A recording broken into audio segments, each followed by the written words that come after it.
हाँ, क्लास 9 ध्यान दो बाबू। Good morning.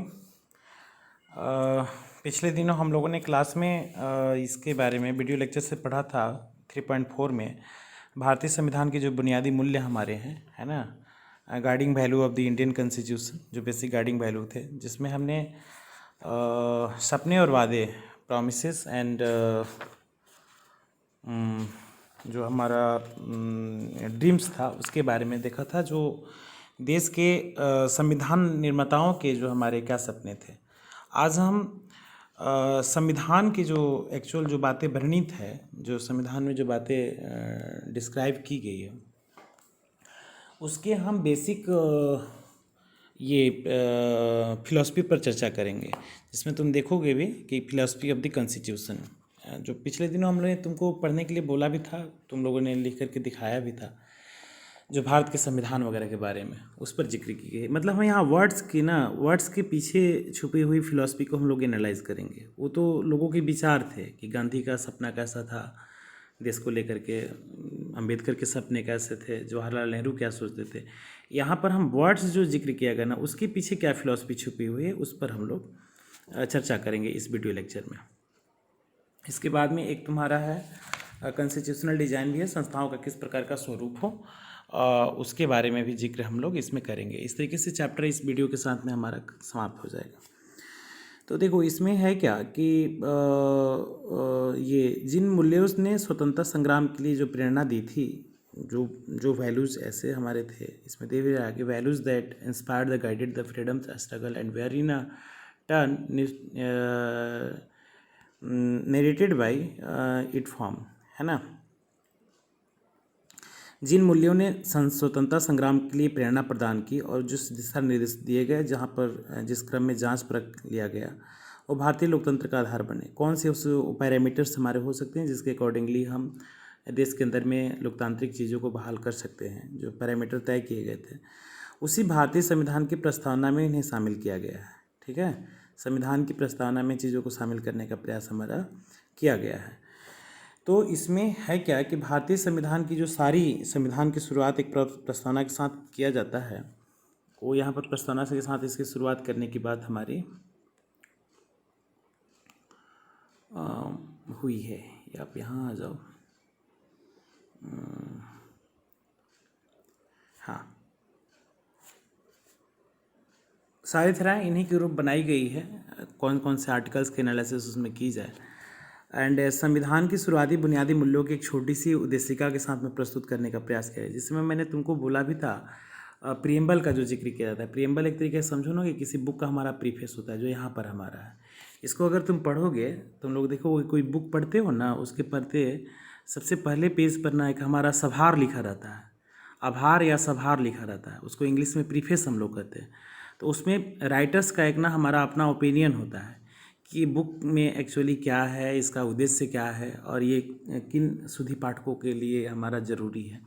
तो संविधान भी हमारा एक लिखित हमारा कंटेंट है, तो उसका एक हमारा प्रीफेस है ना, कवर, उसको एक तरीके से समझो कि हमारा होता है। कवर देख करके भी बुक के बारे में अंदाज़ा लगाया जा सकता है।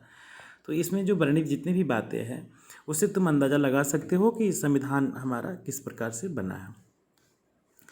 तो इस संविधान की प्रस्तावना उद्देशिका कहते हैं, जिसको हम लोग प्रियम्बल कहते हैं, और अमेरिकी संविधान की प्रस्तावना से प्रेरणा लेकर समकालीन दुनिया के अधिकांश देशों ने अपने संविधान की शुरुआत में एक प्रस्तावना के साथ करने की बात उसमें की गई है। और संविधान की प्रस्तावना को बहुत सावधानी से पढ़ना चाहिए, और इसमें प्रत्येक शब्दों का मतलब अलग अलग समझाया गया है। संविधान की प्रस्तावना लोकतंत्र पर एक खूबसूरत कविता सा एक फॉर्मेशन हमारा बना करके प्रेजेंट करने का प्रयास संविधान निर्माताओं के द्वारा किया गया है, और शामिल किया जाता है, जिससे पूरे संविधान का निर्माण हुआ है। और दर्शन जो होती, फिलॉसफी जो होती है, सरकार के किसी भी कानून और फैसले के मूल्यांकन और उसके परीक्षण करने के लिए हमारा किया जाता है।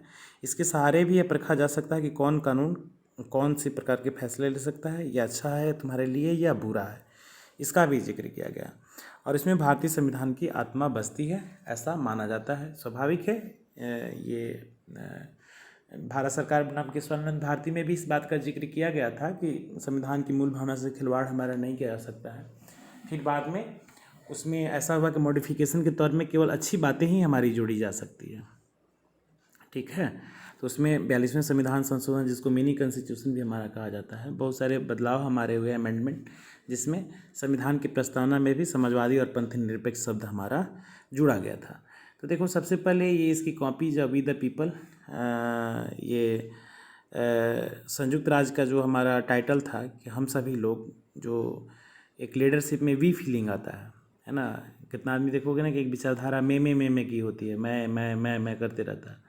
तो वो में की विचारधारा जो होती है सही नहीं होती है, क्योंकि हमारे जो भारतीय पुरातन संस्कृति है पूरा विश्व को ही एक परिवार मानता है, देश तो दूर की बात है ना। वसुधैव कुटुम्बकम, वसुधा का मतलब पूरे जो धरती है ना, वसुधा, इस वसुधा में जितने भी लोग बसते हैं वो सब हमारे कुटुंब हैं, ठीक है।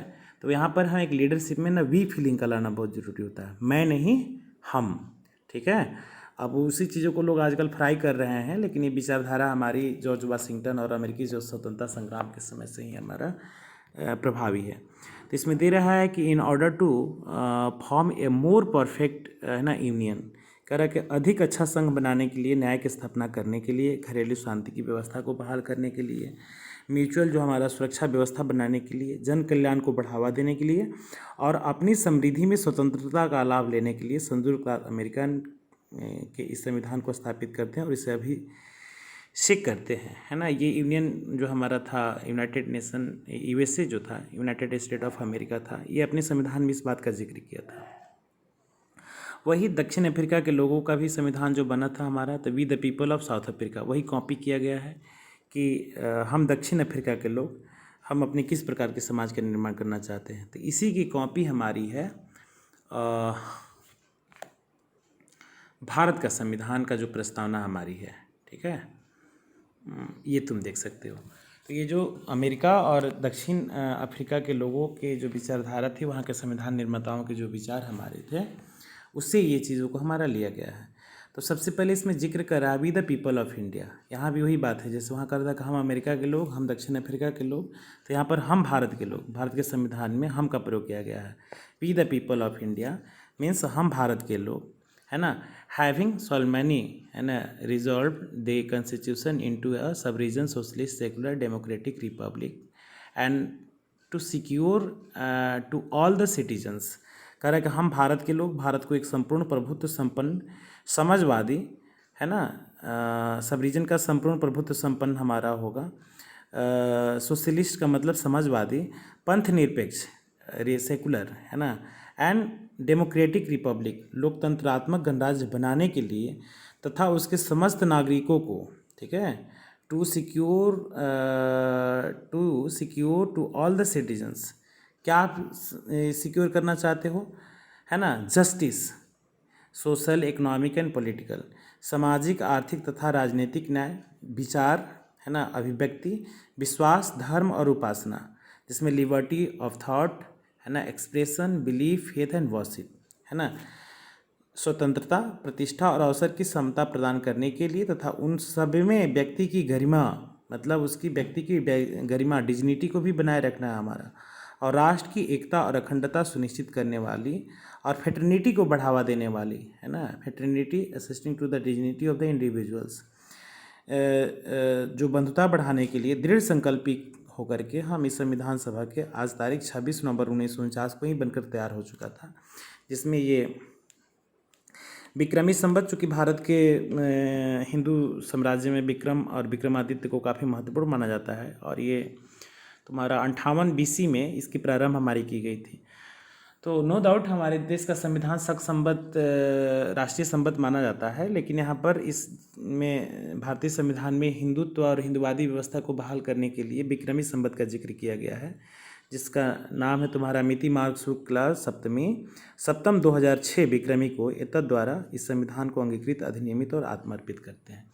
इसमें देखो, एक तो इंग्लिश दिया है जो यूनिवर्सल है 26 नवंबर 1949 को, उसके साथ में हमारी जो भारतीय जो परंपरा का जो संवत और जो डेट है उसको भी डालने का प्रयास किया गया है, ये बताने के लिए कि हम अपनी कल्चर के हिसाब से इसका प्रेजेंटेशन करते हैं। हमारी व्यवस्था का जिक्र हमारे समाज, ये संविधान के अंदर में इस बातों का किया गया।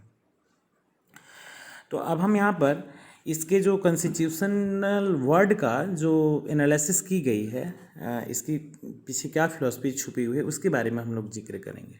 तो देखो, we the people of India से ये क्या बताना चाहता है कि the constitution has been drawn up and enacted by the people through their representative and not handed down to them by a king of any outside power. इसमें कह रहा है कि भारत के संविधान का निर्माण और अधिनियमित भारत के लोग ने अपने प्रतिनिधियों के माध्यम से ही किया है, न कि इसे किसी राजा या बाहरी आदमी के द्वारा किया गया है। इसमें वी शब्द जो है ना अपने आप में बताता है कि मैक्सिमम लोगों का प्रेजेंटेशन जो था हमारा भारत के लोगों का था, है ना। उसमें किसी पार्टिकुलर जो राजशाही व्यवस्था थी हमारी, उससे हमारा ऐसा नहीं है। नेक्स्ट तुम्हारा वर्ड है सबरीजन का। सबरीजन का मैंने तुमको बताया था, सबरीजन का मतलब होता है प्रभुत्व संपन्न होता है। जैसे भारत एक देश है, तो भारत के देश का नीति निर्माता भारत के लोग होंगे, भारत के नेता होंगे। इसके देश का नीति का निर्माण हमारा चाइना और पाकिस्तान और अफगानिस्तान या अमेरिका नहीं कर सकता है। वो हस्तक्षेप जो होगा इस सबरीजनिटी पर हमारा चोट पहुंचाता है। तो people have supreme right to make decisions in internal as well as external matters and no external power can, है ना, डिक्टेट, है ना, द गवर्नमेंट ऑफ इंडिया। ये कह रहा है कि लोगों को अपने से जुड़े रहने, हर मामले के फैसला लेने का अधिकार है। सर्वोच्च अधिकार भारत के लोगों का ही है और कोई भी बाहरी शक्तियां जो है ना भारत की सरकार को आदेश नहीं दे सकती है ना। ये दीजिएगा तो खटकेगा, ठीक है। नेक्स्ट वर्ड है तुम्हारा सोशलिस्ट, जिसको हम लोग समाजवादी कहते हैं। Wealth is generated socially and should be shared equally by society and government should regulate the ownership of the land and industry to reduce socio economic inequalities. दे रहा है कि समाज में संपदा सामूहिक रूप से पैदा होती है और समाज में इसकी बंटवारा भी समाज में समान रूप से होना चाहिए। और सरकार, है ना, जमीन और उद्योग धंधों की किसी भी जुड़े कायदे कानून सामाजिक आर्थिक, है ना, असमानताओं को कम करने के लिए हमारा करना होगा। नेक्स्ट है सेकुलर शब्द का प्रयोग किया गया, जिसमें तुम देख सकते हो कि citizen have complete freedom to follow any religion but there is no official religion and government treat all religions believe and practices with equal respect. And article 25 धार्मिक स्वतंत्रता का हमारा है।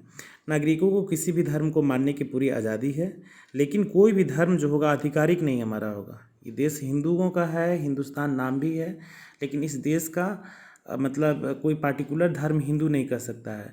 हमारे देश में हिंदू भी रहेंगे, मुस्लिम भी रहेंगे, सिख भी रहेंगे, ईसाई भी रहेंगे। ऐसा नहीं है कि हिंदू को भगवा रंग पसंद है तो भगवाधारी, है ना, झंडा फहराएंगे। हमारे देश में ट्राई कलर है, जहाँ पर हम केसरिया रंग जो है हिंदुओं का प्रतीक है, हमने समान जगह दिया है। हरा रंग जो है तुम्हारा मुसलमानों का प्रतीक है, वो भी समान है। और माइनॉरिटी में मुसलमानों के अलावा भी जो जैनिज़्म और बुद्धिज़्म या सिखिज़्म ऐसे जितने भी हैं, उनके लिए वाइट कलर दिया गया है। और तुम देखोगे चक्र का जो चुनाव हमारे धर्म, ये बौद्ध धर्म से किया गया है, तो माइनॉरिटी को भी हमने वहाँ पर जगह दिया है, जो प्रगति का भी एक हमारा प्रतीक है। चाहते तो हम हिंदू थे, हिंदुस्तान की नारा लगा सकते थे, हिंदू धर्म को राष्ट्र का धर्म बना सकते थे। जैसे बहुत सारी इस्लामिक कंट्री वगैरह है ना, पाकिस्तान हो गया, इंडोनेशिया, ये सब जो कंट्री हमारी है, जितने भी इस्लामिक कंट्री है, ऐसा बना सकते थे। हम भी अपने देश में भगवा कलर का झंडा फहरा सकते थे, राम के जन्म को हम राष्ट्रीय पर्व घोषित कर सकते थे, लेकिन हम ऐसा नहीं कर सकते हैं, क्योंकि हमारे भारत के संविधान में ये बातें जिक्र की गई है कि हमारे देश में हिंदुओं का उतना ही अधिकार है जितना कि मुसलमानों, सिख, ईसाई वगैरह का भी है, ठीक है। मतलब सब आपस में मिल करके रहेंगे। उसमें कहा भी जाता है ना कि हिंदू, मुस्लिम, सिख, ईसाई आपस में सब भाई भाई, है ना, या हिंदू, मुस्लिम, सिख, ईसाई भारत माँ के 4 सिपाही। या मजहब नहीं सिखाता आपस में बैर रखना, हिंदी है हम, हिंदुस्तान हमारा। तुम ही लोग तो मॉर्निंग में कहते हो अपनी हिंदुस्तान की जो ग्लोरिफिकेशन जो सॉन्ग तुम लोग गाते हो, वंदना गाते हो, उसमें कहते हो ना कि कोई भी मजहब संस्कृति आपस में बैर करना नहीं सिखाती है। हम सभी धर्म और मजहब में अलग अलग होने के बावजूद भी हिंदी हैं हम, है ना, हम सब हिंदी और हिंदुस्तानी हैं। हिंदुस्तान है हमारा, सारे जहाँ से अच्छा हिंदुस्तान हमारा, कहते हैं ना, ऐसा। नेक्स्ट है डेमोक्रेटिक शब्द का प्रयोग किया गया है, जिसमें form of the government where people enjoy equal political rights and elect to the rulers and hold then accountable and the government is run according to the some basic rules. लोकतांत्रिक व्यवस्था की हमारी खासियत होती है कि सरकार का एक ऐसा स्वरूप होना चाहिए जिसमें लोगों को समान राजनीतिक अधिकार प्राप्त होने चाहिए, है ना। तुम लोग देखते हो सभी लोगों को 18 साल की उम्र प्राप्त होने के बाद में एक हमारा यूनिवर्सल एडल्ट फ्रेंचाइजी, है ना, यूएफ मिलता है, जहाँ पर जाति, धर्म, मजहब, संस्कृति सब से अलग हट करके सभी के वोटों का अधिकार, मत का अधिकार समान हमारा होता है। यानी कि ये मत का जो अधिकार है तुम्हें राजनीतिक तौर पर सशक्त बनाता है देश के अंदर में, जहाँ पर इस देश के राष्ट्रपति के कैटेगरी में तुम खड़ा हो जाते हो कि चूँकि देश के राष्ट्रपति का भी मत का जो वैल्यू है उतना ही है जितना कि एक रिक्शा चलाने वाले का है या स्वीपिंग क्लास के किसी मेंबर का हमारा होता है। ठीक है, तो इस सरकार की चुनने की आज़ादी हमारी और जो मत का अधिकार हमारा है ये हमें सांविधिक तौर पर देश की संवैधानिक व्यवस्था में बिलीव करने के लिए और हमें सशक्त और मजबूत बनाता है, जहाँ शासन का चुनाव करते हैं और इसकी जवाबदेही अकाउंटेबिलिटी भी हम सब मिल करके तय करते हैं और यह सरकार कुछ बुनियादी नियमों के अनुरूप चलती है। बुनियादी नियम हमारे यही हैं जो संविधान में हमारी चीज़ों का जिक्र किया गया है। ठीक है, नेक्स्ट है तुम्हारा रिपब्लिक का। Republic, the head of the state is an elected person, is not the heredity of the position, है ना। हमारे देश में देखोगे पिछले दिनों मैंने देखा है के आर नारायणन देश के राष्ट्रपति थे, वो तो दलित राष्ट्रपति थे। ऐसा कहा जाता था कि के आर नारायणन की जो जाति थी हमारी दलित यानी कि डोम जाति से बिलोंग करते थे। इसके बाद राष्ट्रपति बने हमारे एपीजे अब्दुल कलाम, जो मैंडेटी मुसलमान थे और एक स्कॉलर पर्सन थे, उनको हमने राष्ट्रपति बनाया। फिर इसके बाद में तुम्हारी प्रतिभा देवी सिंह पाटिल, जो हमारे देश में अब तक राष्ट्रपति कोई भी महिला नहीं बनी थी, तो फर्स्ट महिला राष्ट्रपति बनने का काम वहाँ पर 2007 में हुआ। हाँ, 12 में हमारे प्रणव दा आए, जो बंगाल से बिलोंग करते थे, बंगाली थे। इसके बाद में अभी हमारे रामनाथ कोविंद है, ट्राइबल भी कहीं कहीं है या तो पिछड़े वर्ग से भी हमारे आते हैं। तो तुम देखोगे कि देश के जो संवैधानिक प्रमुख हमारे होते हैं इनका चुनाव हमारा होता है, कोई ऐसा हायरार्की नहीं है। पहले होता था ना कि राजा का बेटा जो होता था अयोग्य भी है तो राजा बनेगा, लेकिन जब रिपब्लिकन स्टेट की जहाँ पर बात हमारी होती है तो जो चीफ ऑफ हेड हमारे चुने जाते हैं, किसी भी देश के प्रमुख जो हमारे बनते हैं, उनका हम जनता मिलकर के चुनाव करते हैं, यानी कि उनको इलेक्शन में आना पड़ता है। और वो किसी भी जाति, धर्म, मजहब, संस्कृति से हमारे हो सकते हैं, चाहे वो धार्मिक मसला हो, जातिगत मसला हो, पिछड़ा हो, अति पिछड़ा हो, छूत हो, अछूत हो, ये सब तो बातें भी नहीं करनी है, क्योंकि संविधान में आर्टिकल 17 के हिसाब से इस सभी चीज़ों का एवोल्यूशन कर दिया गया है। फिर भी मतलब ऐसा लोग को मानसिकता हमारे देश के अंदर में है, लेकिन रिपब्लिक में इस शब्द का प्रयोग किया जाता है कि जहाँ पर शासन का प्रमुख लोगों द्वारा चुना जाएगा और व्यक्ति होगा, न कि किसी देश या राजा का खानदान का होगा। खानदानी व्यवस्था यहाँ पर हमारी नहीं चलेगी। नेक्स्ट है तुम्हारा जस्टिस का। Citizen can be discriminated on the grounds of the caste, है ना, religion and gender, social inequalities have to be reduce and government should work for the welfare, है ना, of all and specially of the disadvantage group.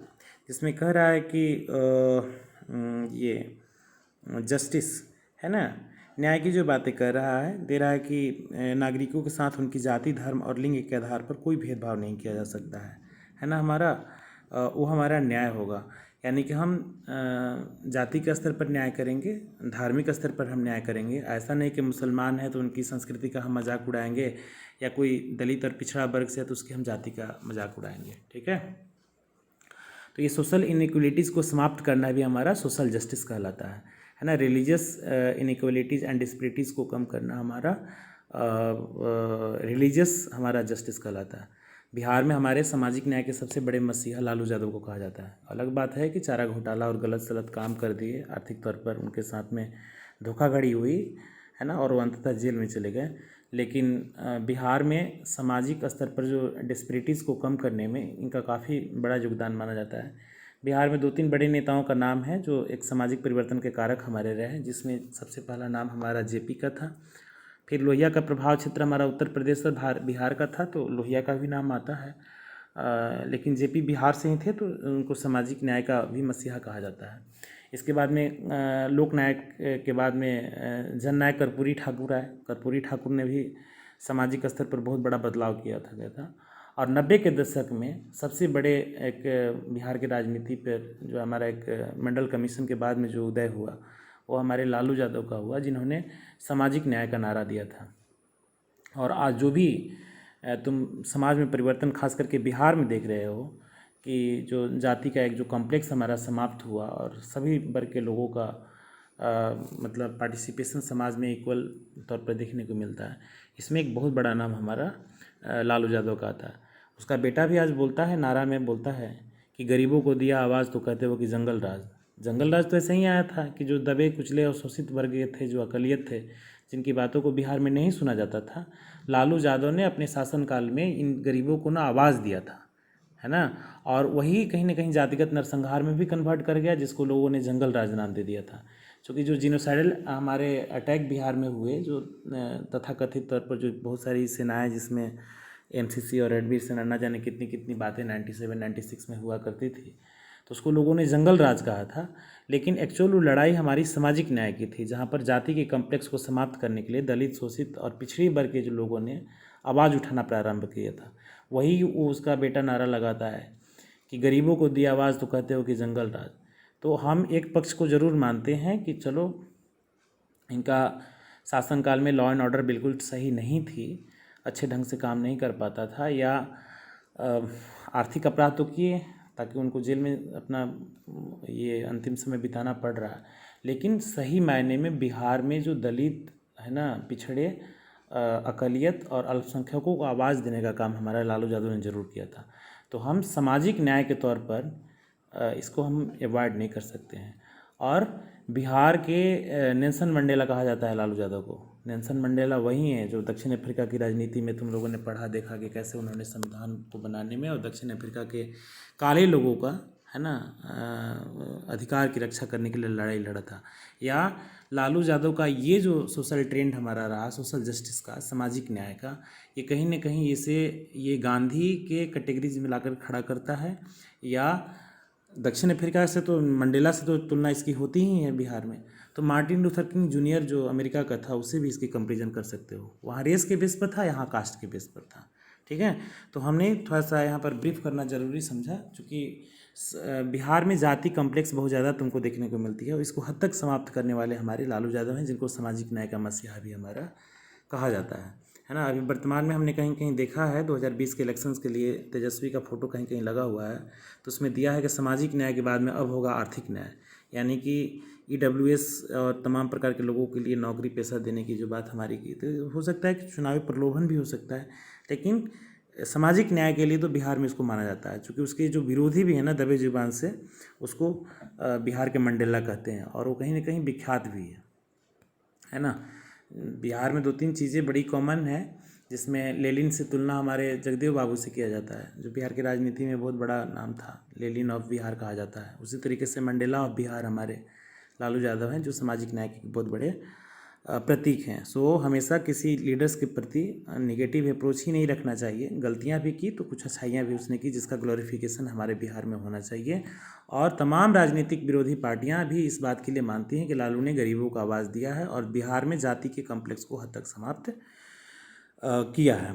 तो बिहार से related था, तो मैंने इसमें थोड़ा सा ऐड कर दिया है। ठीक है, और नेक्स्ट तुम्हारी लिबर्टी का है। तो लिबर्टी में there is a no unreasonable restriction on the citizens in the what they think and how they wish to express their thoughts and the way they wish to follow up, है ना, their thoughts in action.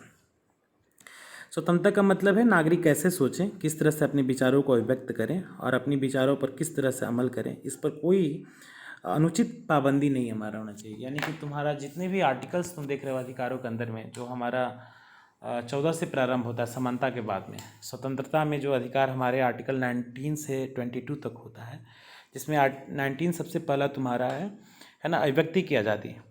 तो थोड़ा सा ये अभिव्यक्ति की आज़ादी का दुरुपयोग भी हो रहा है इसमें। अभी हाल फिलहाल का एक एग्जांपल तुमको मैं बताऊंगा। ये महाराष्ट्र में हो रहा है तुम्हारा, ये कंगना रनौत का। ये कंगना रनौत जो है, ये वहाँ के जो मुख्यमंत्री हैं, बाला साहब ठाकरे के बेटा उद्धव ठाकरे, उनके खिलाफ में तुम ताम तू तड़ाक की भाषा का प्रयोग कर रही है। तो पिछले दिने सुप्रीम कोर्ट ऑफ इंडिया में किसी ने रीट फाइल किया था कि ये किसी मुख्यमंत्री को जो है तुम ताम की भाषा का प्रयोग करती है महिला। तो महिला सशक्तिकरण या महिलाओं के साथ में बदसलूकी ना हो, उसके अधिकारों की रक्षा हो, ये तो सही बात है। लेकिन महिलाएं जो है किसी व्यक्ति के जीवन में अतिक्रमण करेगी, इसको भी कोई टॉलरेट नहीं कर सकता है। और तुम्हें पता होना चाहिए कि किसी भी फंडामेंटल राइट्स का अच्छी एनालिसिस और जो एक अधिकारों की रक्षक के तौर पर हमारा सुप्रीम कोर्ट को माना जाता है। और सुप्रीम कोर्ट ने माना कि किसी भी देश की जो या किसी भी राज्य के जो ऐसे पद पर बैठे हुए व्यक्ति के लिए तू तड़ाक की भाषा का प्रयोग हमारा नहीं होना चाहिए। इसको हम अभिव्यक्ति की आज़ादी नहीं कर सकते हैं। या एक प्रकरण तुम्हारा आया था ये जेनी वाले प्रकरण के समय में, है ना, जहाँ पर है ना ये कन्हैया कुमार वगैरह का मैसेज आया था कि उसमें इस बातों का जिक्र किया गया था कि अफजल हम शर्मिंदा है, तेरा कातिल जिंदा है। वो एक ऐसा यूनिवर्सिटी है जहाँ पर तुम्हारा अफजल गुरु जो तुम्हारा अटैक किया था पार्लियामेंट पर, उसका बरसी लोग मनाते हैं, है ना। हमारे देश में गांधी का ना जयंती मनना चाहिए जो देश की आज़ादी में शहीद हो गए, या ये बरसी मनाना है नेताजी सुभाष चंद्र बोस का मनाओ, जवाहरलाल नेहरू को मनाओ, सरदार वल्लभ भाई पटेल के मनाओ। ये टेररिस्ट आइडियोलॉजी वाले लोगों को, अब हमारे देश में कोई लेनिन की पूजा करता है तो लेनिन की पूजा आप किस तरीके से करते हैं? हमारे देश में तो वायलेंटिक समाजवाद नहीं है। हमारे देश में समाजवाद की पूजा करना चाहता है तो जेपी की पूजा करो, लोहिया की पूजा करो, है ना। देश में अगर समाजवाद की एस्टेब्लिशमेंट की जहाँ तक सवाल है तो आप नेहरू की चर्चा कीजिए, या ऐसे जो गांधी की पूजा करो। अब कोई लेनिन और मार्क्स की पूजा करेगा या तुम्हारा मुसोलिनी और हिटलर की पूजा देश के अंदर में होगी तो देश को बर्बाद ही करने जैसा हमारा हो जाएगा ना। तो उसमें ये बातें थी। तो जो लोग बोल रहे थे कि अफजल हम शर्मिंदा हैं, तेरा कातिल जिंदा है, या बोलते थे कि भारत तेरे टुकड़े होंगे इंशाअल्लाह, तो भारत तेरे टुकड़े होंगे तो ये भारत के खिलाफ में तो देशद्रोह जैसा मामला हो जाएगा। तो अब ये लोग बोलता है कि अब हम क्या बोलेंगे सरकार तय करेगी। मैंने तो कन्हैया का ही भाषण सुना है कहीं, ये कन्हैया कुमार ने ऐसा वक्तव्य दिया है कि हम क्या कहेंगे और क्या बोलेंगे ये सरकार तय नहीं कर सकती, क्योंकि आर्टिकल 19A में इन बातों का जिक्र किया गया है कि हम अपनी अभिव्यक्ति के लिए स्वतंत्र हैं। तो इसमें बहुत बढ़िया एक मैसेज तुम्हारा दिया था कुमार विश्वास ने, जो इसने इस बात को बोला था कि तुम किसी के खिलाफ में कुछ भी बोल सकते हो, लेकिन किसी के माँ के खिलाफ बोलने के लिए ना उसके बेटे से इजाज़त लेनी होगी। तो उसने बोला कि भारत मेरी माँ है और भारत की माँ के आंचल को कोई खींचेगा, है ना, उसके टुकड़े करने की जो बातें करेगा तो मैं भी जुबान निकाल लूँगा। तो बात भी कहीं ना कहीं सही है।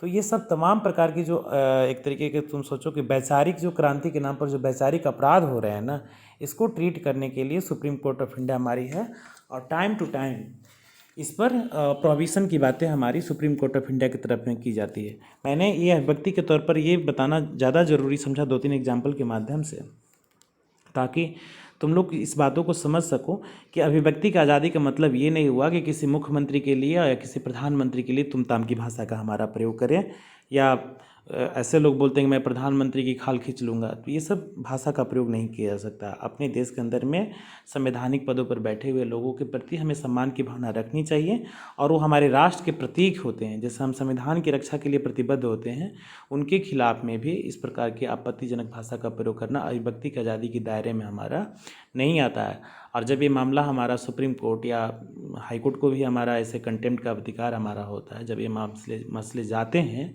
तो वहाँ पर बहुत हद तक इस चीज़ को ना ट्रीट करने का प्रयास हमारा किया जाता है।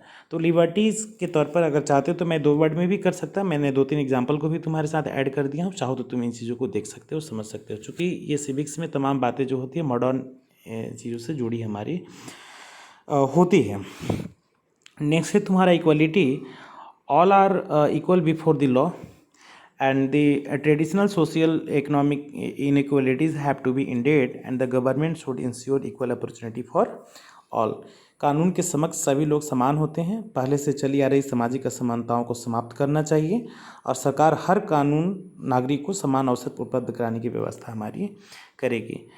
देखो, हमारे देश में अगर कोई छोटे मोटे अपराध होते हैं उसके लिए भी सज़ा दी जाती है, और हमारे यहाँ देश में पावरफुल लोगों को भी सज़ा दी जाती है ना। एक समय ऐसा आया था कि पी चिदम्बरम जो कभी गृह मंत्री हुआ करते थे, उनको भी जेल जाना पड़ा।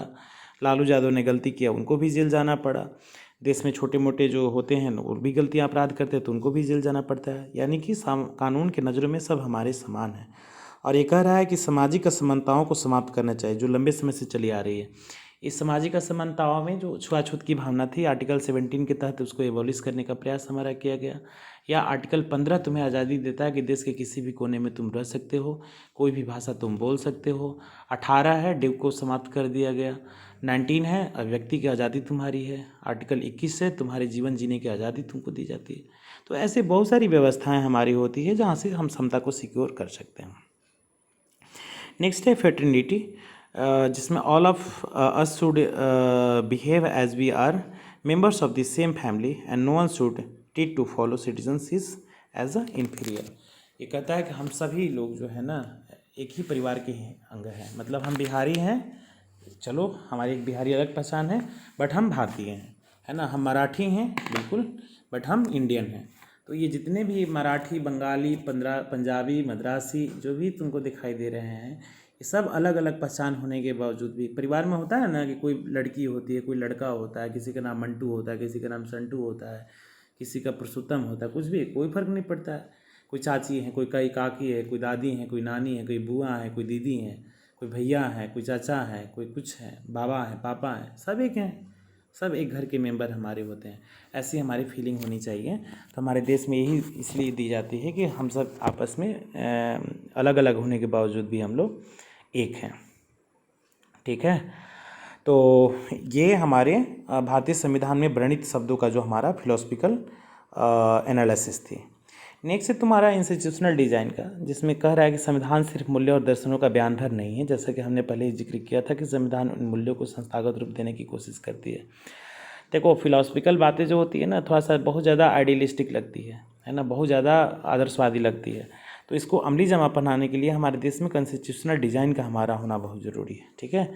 जो हम भारतीय संविधान के कहते हैं उसका अधिकांश हिस्सा इन्हीं व्यवस्थाओं को तय करने वाला है और एक बहुत ही लंबा और विस्तृत दस्तावेज है, जिसमें समय समय से नया रूप देने की भी कोशिश हमारी पड़ती है। जो अमेंडमेंट है ना, सुधारात्मक जो बिल हमारे होते हैं उसके माध्यम से हम लोग करने का प्रयास करते भी हैं। इसके बाद में दे रहा है कि भारतीय संविधान के निर्माताओं को लगा कि इन लोगों की भावनाओं के अनुरूप चलना चाहिए और समाज में हो रहे बदलाव से दूर भी नहीं हमारा होना चाहिए। इन्हीं में से पवित्र, अस्थायी और नए नियम बदलाव कानून के रूप में नहीं देखना चाहिए और इसलिए इन बदलावों को समय समय पर शामिल करने के लिए हमारे है ना कॉन्स्टिट्यूशनल अमेंडमेंट्स की बात हमारी की गई, जिसकी जिक्र हम लोगों ने किया है। अब तक हमारे देश में 100 से भी ज़्यादा हमारे कॉन्स्टिट्यूशनल सुधार हमारे हो सकते हैं, अमेंडमेंट, है ना। यहाँ पर मैं घेर देता हूँ, ठीक है। इसके बाद में संविधान ने संस्थागत व्यवस्थाओं को बड़ी कानूनी भाषा के तौर पर भी बदलाव करने का बात किया गया है। अगर आप संविधान की पहली बार पढ़ेंगे तो इसे समझना थोड़ा सा मुश्किल लगेगा, थोड़ा सा कॉम्प्लेक्स है, क्योंकि बहुत बड़ा और विस्तृत संविधान हमारा है। यहाँ पर आ जाइए, है ना। To be quite difficult and understand, but फिर भी संस्थाओं के बुनियादी स्वरूप को समझना बहुत मुश्किल नहीं है। किसी भी संविधान की तरह भारत के संविधान में भी यह नियम बना है, जिसमें शासकों का चुनाव किया जाएगा। इससे स्पष्ट लिखा हुआ है किसी के पास इतनी शक्ति होगी कि कौन किस बारे में फैसला लेगा। ये लिमिटेड मतलब है ना, जिसमें तुम लोग बार बार पढ़ते हो ये legislative body, executive body and judicial, है ना। या सरकारों का दायरा हमारा निश्चित किया गया, local body, state government and central government, ठीक है। इसमें स्पष्ट लिखा गया कि किसके पास कितनी शक्तियाँ होगी और कौन किस बारे में क्या फैसला हमारा ले सकता है। इसके लिए लिस्ट हमारा बना है, यूनियन लिस्ट। इस पर केवल केंद्र की सरकारें कानून बना सकती है।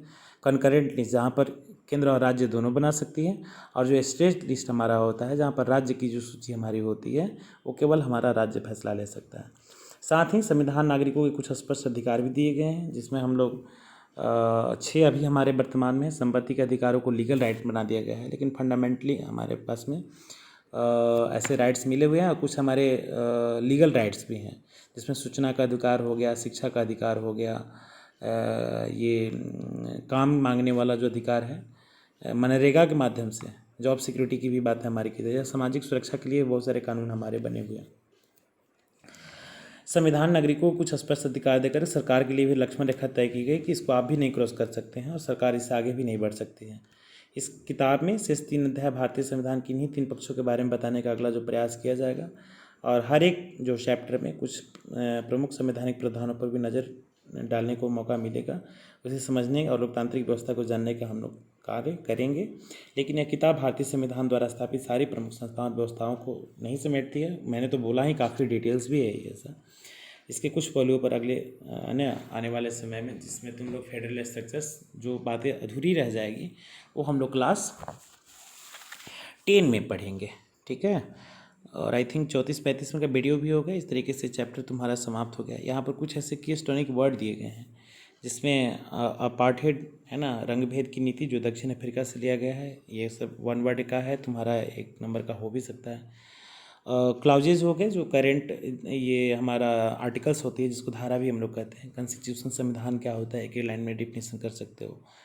कॉन्स्टिट्यूशनल जो अमेंडमेंट हमारे संवैधानिक संशोधन, इसके बाद में कॉन्स्टिट्यूशनल असेंबली होती है, ड्राफ्टिंग होती है, कोई प्रारूप होता है। फिलॉसफी दर्शन का तो मैंने जिक्र किया है, ताकि किसी सोच और काम को दिशा देने वाले उस बुनियादी विचार को हम लोग दर्शन कहते हैं, है ना। इसके बाद में प्रियम्बल, जिसको प्रस्तावना भी हमारी कहा जाता है ना। ट्रेजन, जिसको हम लोग देशद्रोह भी कहते हैं, है ना। टाइस्ट होता है the meaning of the meeting place, है ना। इट हैज़ बीन, है ना, एग्रीड अपॉन, जहाँ पर हम सभी मिल करके सहमत होते हैं, तुम सांसद वगैरह भी इसको कह सकते हो, ठीक है। तो इस तरीके से कॉन्स्टिट्यूशनल डिज़ाइन में, संवैधानिक व्यवस्था में कैसे क्या है, इन सभी चीज़ों का जिक्र इस चैप्टर में जो किया गया था, इस तरीके से काफ़ी डिटेल्स में अपने स्तर से तो मैंने काफ़ी कोशिश किया है कि आपको दिक्कत ना आए। फिर भी बच्चों की क्षमता अलग अलग होती है सीखने समझने की, आप स्वतंत्र हैं, इस वीडियो को देखें, सुने, समझें। और यदि कहीं कोई प्रॉब्लम आती है, then obviously you are most welcome बाबू। मेहनत कीजिए, पढ़ाई कीजिए, वीडियो लेक्चर सुनिए, दिक्कत आती है तो आप हमसे बात करिए, ठीक है। चलो, इस तरीके से चैप्टर हम लोग का समाप्त हो गया बाबू, ठीक है, ओके।